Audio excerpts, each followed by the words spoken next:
And, you know, if you don't mind, do you want to give out the address for your website? Oh, www.katdyson.com. Right, and she has a lot of great links to all her friends who she's worked with in the music business, so, you know, and that's sticking together. Constantly adding and changing, and I'm trying to add more and more to that.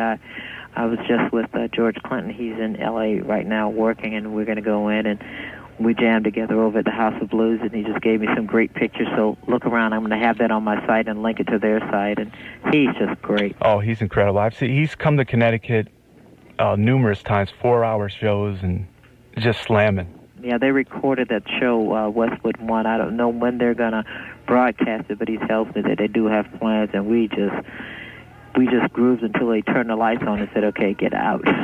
because actually you were on stage at the...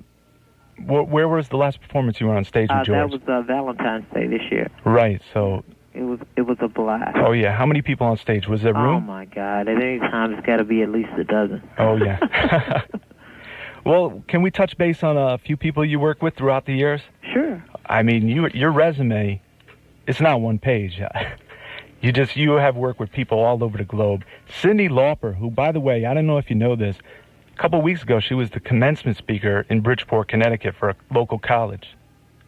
Wow. So, Cyndi Lauper, and she went over pretty well. Well, yeah. Cindy's got a lot to say.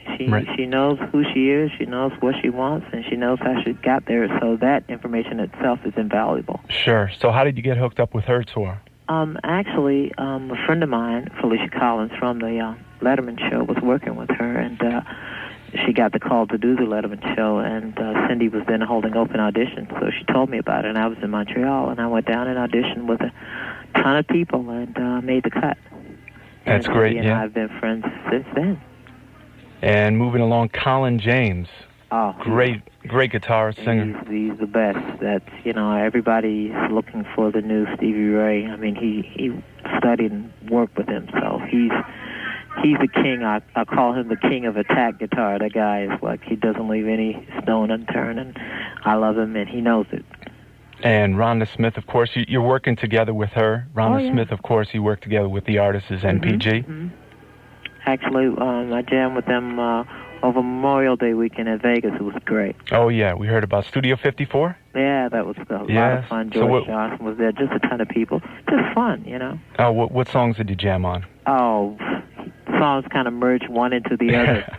They start out one and it's like Funkadelic. If you asked me, I couldn't give you a set list because they just, they start out being one song and then it goes into something else. Right.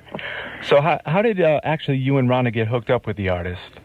Actually through Sheila E., another good friend, who had a tape from the two of us because we were going to work on writing some stuff for a different project, and the artist called Sheila and said, I'm looking, for female musicians because I'm changing my formation, and she forwarded our tapes to him.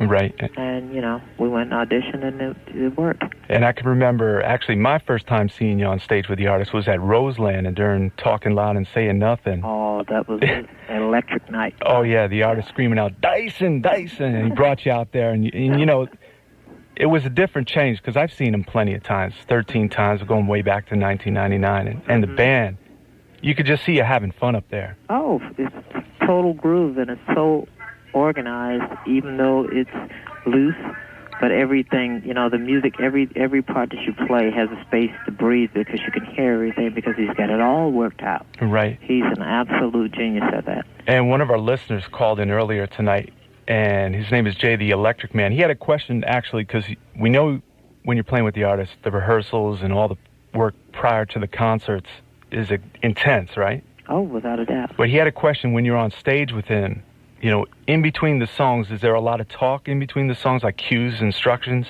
It depends. Every night was different. There's never a night where things just run the same. Right. There are no dats on that gig. Right. We're playing. For anybody who thinks there are, no, they're not. So, I know it's live. I mean, you came to Connecticut at the Oakdale Theater.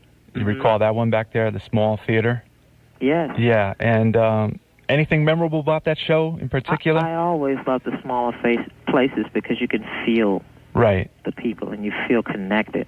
Right. And you can feel the circle of energy that you send out.